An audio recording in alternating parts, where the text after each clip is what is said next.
Nshuti bagenzi, turabatumiriye mu kiganiro cy'uno munsi tubashikiriza icigwa cyo ku munsi wa gatanu ku ngingo ya gatanu, aho gifise umutwe shimikiro uvuga kuri wa mutwe nyene mukuru dusanzwe dufise inkomezi z'igishinga ntaye bwite. Birumvikana rero ko icigwa c'uno munsi ari intimatima y'ivyigwa tumaze imisi muri ino ndwi twigira hamwe. Data wa twese uri mw'ijuru, turagushimiye urukundo rwawe no kugira neza kwawe, ukuntu tubungabunga buri munsi ndetse ukamuduha ibishinga ntaye byo kutwigisha. Turaguhamagaje rero kugira ngo aka kanya tugiye kwinjiramwo aba ariwe kudutahuza amajambo yawe, mu izina rya Yesu, amen. Rero benshi turizera ko neza baguma bagwira batukurikirana bivanye nuko mubasha kuguma musangiza n'abandi mu kwibuka ufyonda kuri subscribe no kuri kagakengeri kugira ngo benshi bashobore kuguma baronka ibiganiro byacu tuguma tubageza. Rero muri kano kanya nkuko twabivuganye tugiye kumarana kanya gato turabira hamwe icigwa kivuga ngo inkomezi z'igishinga ntahe bwite, aho muri kumwe na mwene so ruri bikezekere wo kwishengero ry'Abadventiste b'umunsi w'indwi rya Kanyosha mu Burundi. Twizera neza ko muri benshi kandi mutwumviriza nadukurikirana imbona nkubone, ndetse muri ico gihe natwe biradutera inkunga bikarushaho kudukomeza muri iki gikorwa twatanguye kandi tutifuza ko cyosubira inyuma, aho tuzoguma tubagezaho ibiganiro byacu. Rero muri iki cigwa muri rusangi tugiye kuraba inkuru y'igishinga ntahe ca Paulo ari imbere ya Agiripa, aho tumuzi nk'umwami w'igihangange yabayeho, mbese akabagaragara nk'umwami wa nyuma mu rubyaro rw'Abayuda. Muri ico gihe turamubona kandi nk'umugabo yarushe cyane, aruhijwe n'ingendo nyinshi yagiye akora z'ubumisiyonere hirya no hino, ndetse kandi akarushwa n'intambara yari arimwo hagati y'iciza n'ikibi. Muri ico gihe rero kandi Agiripa aragaragara nk'umuntu afise umutima wuzuye urukundo rw'Imana, ndetse mu maso hiwe hakagaragara nk'umuntu nyene agaragaza ubwiza bw'ijuru. Rero muri ico gihe yari yahamagaje Paulo kugira ngo yiregure ku byo bamurega. Muri kino cigwa rero tuja kurabira hamwe ingene Paulo yavyifashemwo n'ingene yitavye ubwo butumire. Rero Paulo agerageza kwerekana kahise kiwe ingene yabayeho, muri kahise kiwe ingene kari kabi. Murabizi mwese mudukurikirana igihe Paulo acitwa Sawuli ukuntu yarari. Rero Sawuli agerageza kwerekana umwami Agiripa kahise kiwe ndetse na kubu kiwe. Rero muri ico gihe aradushirira habona ukuntu kahise kiwe kari kabi, namwe mwese murabizi, sibyo twirirwa turabateragiramwo. Rero Paulo amaze guhura na Yesu turaja kuraba n'ingene vyagenze. Rero Paulo agerageza kwereka Agiripa ko yariko araja mu nzira ija i Damasiko, maze ahura n'umuco ukayangana uramuhwikira kabisa, n'abo bari kumwe bagwa bukumbi. Paulo agerageza kwerekana ingene ico gihe yavyifashemwo n'ingene yavyakiriye. Namwe murabizi iyo ushikiwe n'ikintu kitari bwakubeho urasidukanye n'ugatangara, ariko Paulo akibabaye agitangaye niho yumva ijwi rimuhamagara ati Sawuli, Sawuli, umpigira iki?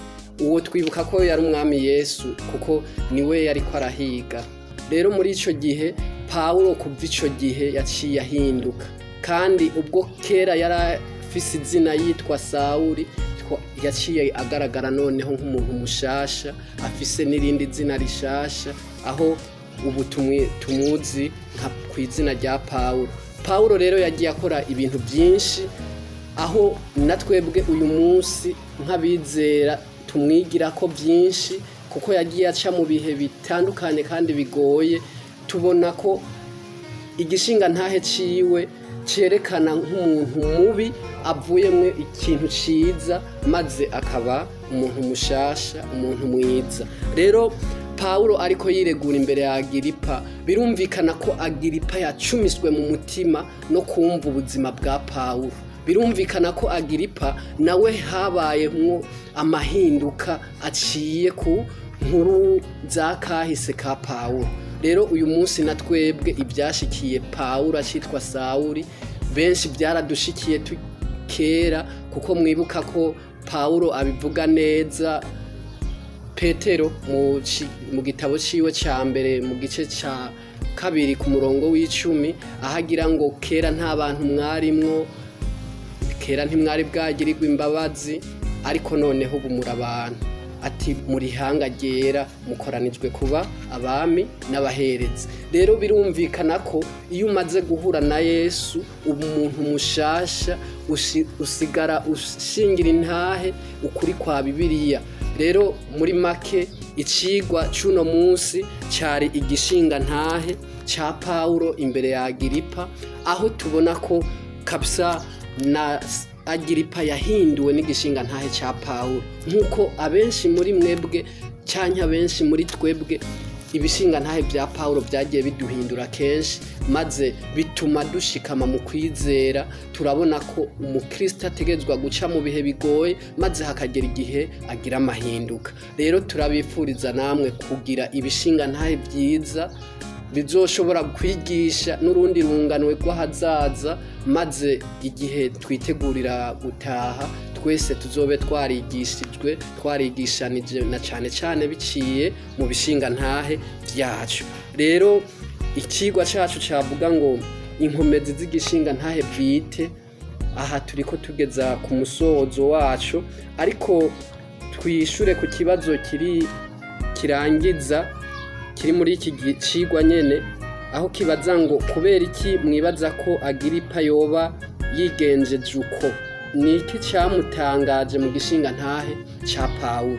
Rero birumvikana ko bimwe mu byatangaje umwami Agiripa nuko yumvise kahise ka Pawulo, hanyuma yumva muri ako kahise kiwe yabayeho agwanya ukuri kwa Bibiliya, agwanya intumwa Yesu, ariko mu mahinduka yiwe agaruka yongera amuvugira, agaruka yongera amubera icabona mu mahanga.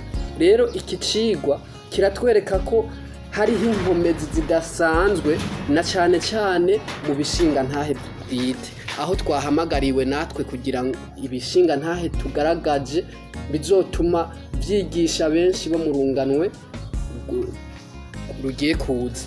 Rero muri make icigwa cacu kigiye kugarukira hano, twongera tubibutsa kugira ka kamenyero kanyu ko gusangiza n'abandi ibi biganiro.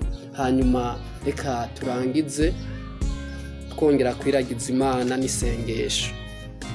Data wa twese uri mw'ijuru, turagushimiye kubw'iki cigwa utugejejeho, twakwinginze ngo Data kibanze kiduhindure twebwe ubwacu, maze kibone guhindura benshi bagiye kucumviriza, ndetse n'abazocumviriza uko ibihe bizogenda bikurikirana. Hanyuma uduhe amagara mazima, ndetse unatume tuzoshobora kwitegurira n'ibindi vyigwa biri nyuma, ndetse uduhe n'umutima wo kwama tubikurikirana kandi tunabisangiza n'abandi, kugira ngo Data ivyigwa twiga ntibibi vyacu gusa, ahubwo bibi vy'amahanga yose. Ni mu izina rya Yesu Kristo tubisabye, amen. Reka rero turangize tubifuriza amahinduka adasanzwe mu vya mpwemu, ndetse na cane cane mube abakristo babushitse bafise ibishinga ntahe bizima bishobora kwigisha abandi. Hanyuma mushishikare kugubwa neza, aho tubibutsa ko mwari kumwe n'umusuku wanyu Ruribike Ezekiel wo mw'ishengero ry'Abadventiste b'umunsi w'indwi mu Kanyosha mu Burundi. Murakoze.